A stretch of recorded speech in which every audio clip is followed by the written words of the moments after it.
Hey, I'm Jonukas and I'm here at the FIFAe World Cup featuring Football Manager.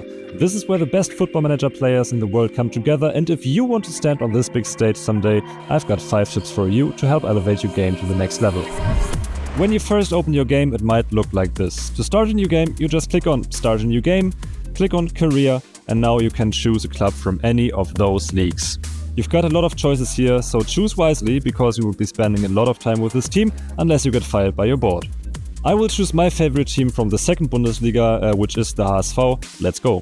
For this quick tutorial I will be using the original game mode. We'll just do a quick start.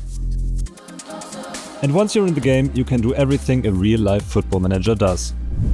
Let's kick off with tip number 1, understanding player profiles. If you're coming from other sports games, it might be confusing that players don't have an overall rating.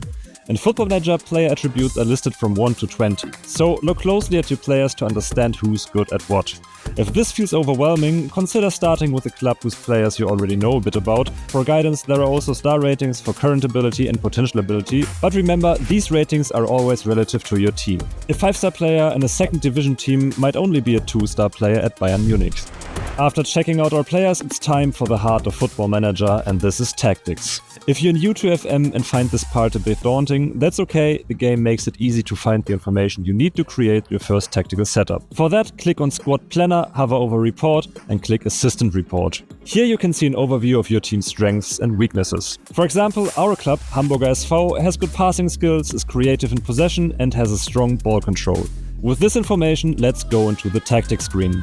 Now that we know that our team is good in possession and our assistant suggests the tiki-taka style, which relies on controlled possession and lots of passing, let's just choose that. Here you will find details about the style and the team instructions. On the next screen, we'll choose a formation. The assistant recommends a 5-3-2, so let's just go with that. Now you can set up the players, select player roles and adjust the system. Click on Quick Pick and the assistant will set a team up for you, and boom, you've created your first tactic.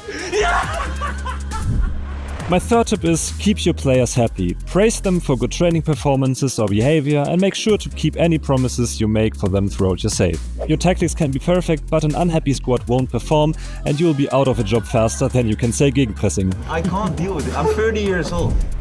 Now on to tip number 4, your staff. Your staff can handle tasks you don't feel confident managing at the start.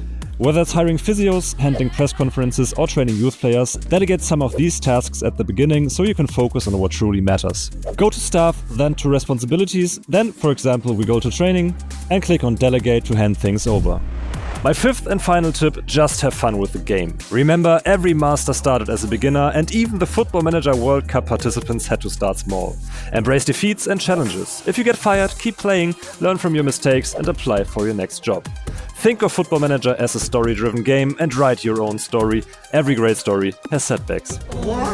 So now have fun in your Football Manager career. Good luck, coach!